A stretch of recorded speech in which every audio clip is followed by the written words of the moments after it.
Hey everybody, welcome back to the channel. In this video, I'm going to be showing you guys the damage on our Gator rear axle. We're going to dive into it and see exactly what happened. If you guys are liking the videos I'm making, please subscribe to the channel and like the videos. It looks like it's just these fasteners here that hold the motor on, so I'm going to go ahead and take those off now and see what happens. All right, these bolts here are an 11 millimeter. Whoa, shoot! That really hurts if it lands right on your finger. All right, well, the motor's just held on with a, it's just sitting on a spline shaft. Wow, that really hurts. Pro tip, don't let that motor sit on your finger. It hurts just as much as you think it does. You guys like the head mount GoPro? That's what I'm working with. I got running a one-man production crew here. Now I'm going to dismount the subframe from the axle and pull this diff cover off and see what we're working with. All right, let's see if this little gun will get it off. Nope, it's really loud though. All right, let's see if this 3/8 swivel adapter on a bigger impact will work.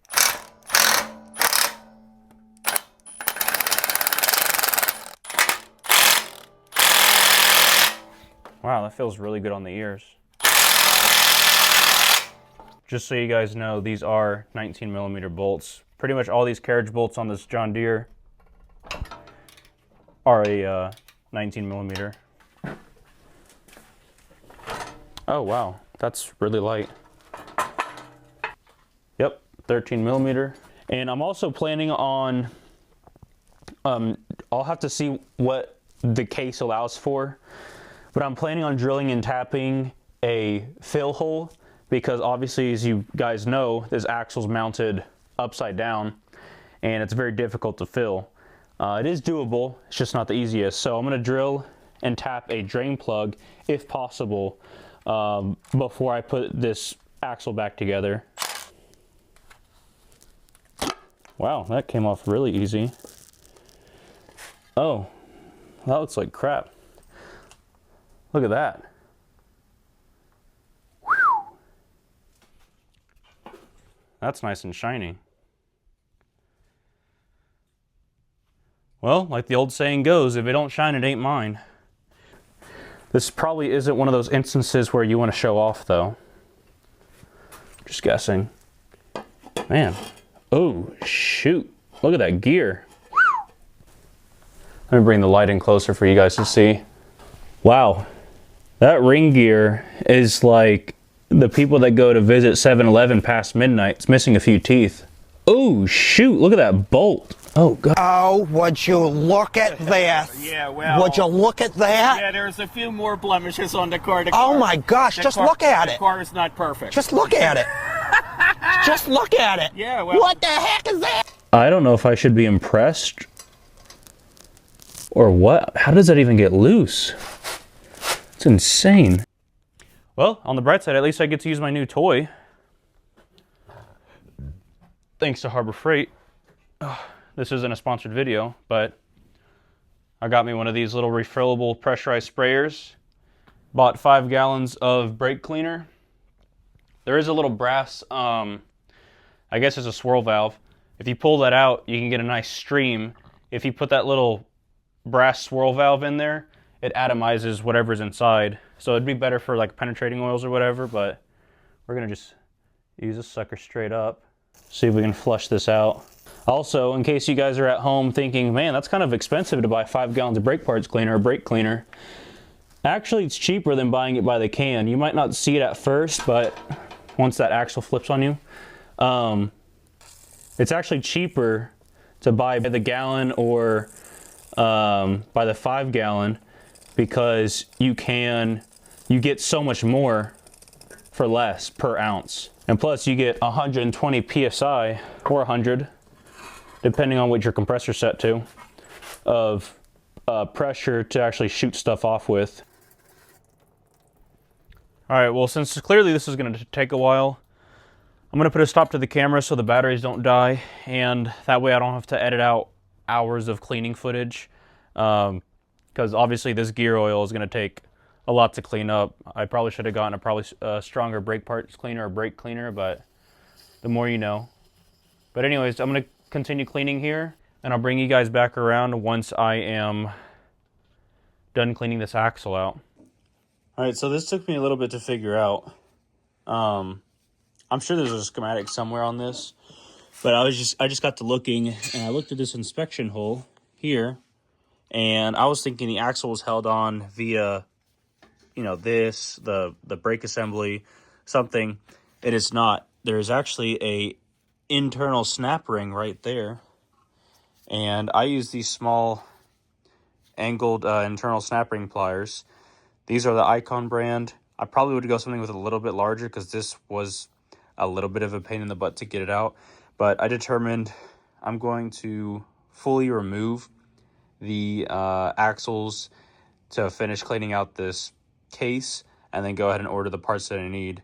But just so you guys know, again, there is a internal snap ring, and then you just access it via the gap between the brake shoe and the axle flange, and then you just wiggle it around until it pops out. So the way I pulled these axles out is this side required some tapping with a hammer to get it to come out nicely. This side I just wiggled it and pulled it out. But as you see, there's a secondary snap ring that holds in your wheel seal. I'm going to go ahead and pull that out now. It's a little hard to show with my camera setup that I currently have, but I'm going to go ahead and pull those snap rings out and finish cleaning out the tubes. And I'm just going to flush them out using brake parts cleaner. I've gone ahead and marked the caps for the bearings. I also did put in some microfibers into the axle shafts or the tubes I should say, just to keep the gear oil from dripping out slowly. I got majority of the gear oil out, but I'm going to just push, once I get the ring gear out, I'm going to just push those rags in from either side. I do have another rag on this side. Pull this ring gear out, push those in, and keep in mind these are not very expensive microfibers. I buy a whole roll of 75 of them from Walmart for $17. So, I mean, they're pretty cheap, and they're a lot better at collecting debris and whatever else in comparison to a paper towel, and they're lint free. So I'm going to go ahead, pull these caps off, and then I'm going to call that my stopping point for the night and then resume this tomorrow. So at this point I have done some more cleaning. There is still some more left to do, but that requires further disassembly. So I'm going to go ahead and work on removing that intermediate gear and the input gear. What I ended up using to clean this out, I was using brake parts cleaner, but it wasn't doing a very good job with the gear oil and all the stuff that was in here. So I went ahead and I tried some naphtha. That seemed to cut through it a lot better, but the vapors are a lot stronger. So I definitely would recommend doing this in a very well ventilated environment, or have a P100 filter respirator to not breathe in these fumes. But as you can see, garage doors are open. I got plenty of air moving through here. So I'm not sure how to pull out this intermediate gear, but I have a feeling you just pop out this freeze plug looking deal.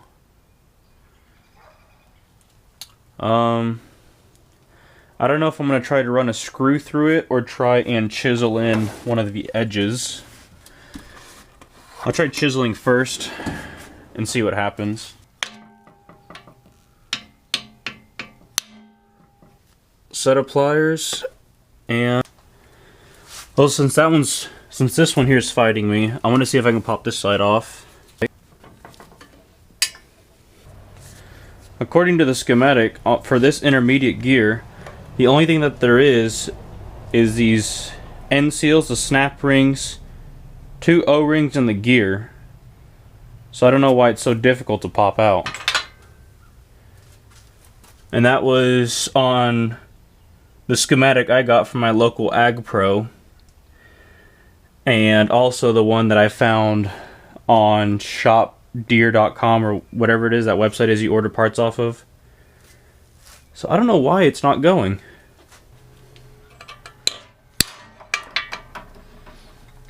Alright, that should have relieved some pressure off that. input shaft seal. See if I can pull it now.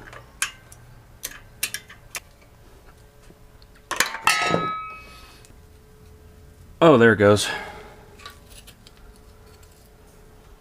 Should just be a snap ring. Sorry for the lighting, I don't have my headlight on here, as you can tell. There's that snap ring. I don't know which way it wants to go, but it's gonna go one of them. Let's see. Oh, there's that bearing.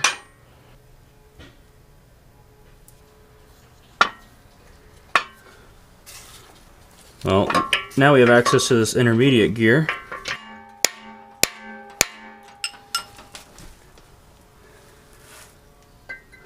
Maybe not. Alright, let's see if I can even get this gear out to try and use this gear as a drift.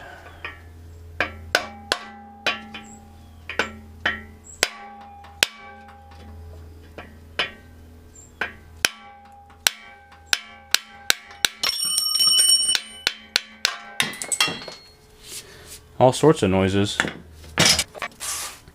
Alright. Well, there's our intermediate. What's crazy is only one gear really got destroyed, and it was that final drive. So I'm not really sure how that happened, because none of it makes sense. Anyways, this is out now. So now I can pull out the input gear, which is another snap ring. Perfect. So you don't have to worry about mix matching the snap rings for the intermediate gear and the input gear. They are identical snap rings. Those bearings sound real healthy. Pry bar seems to work phenomenally.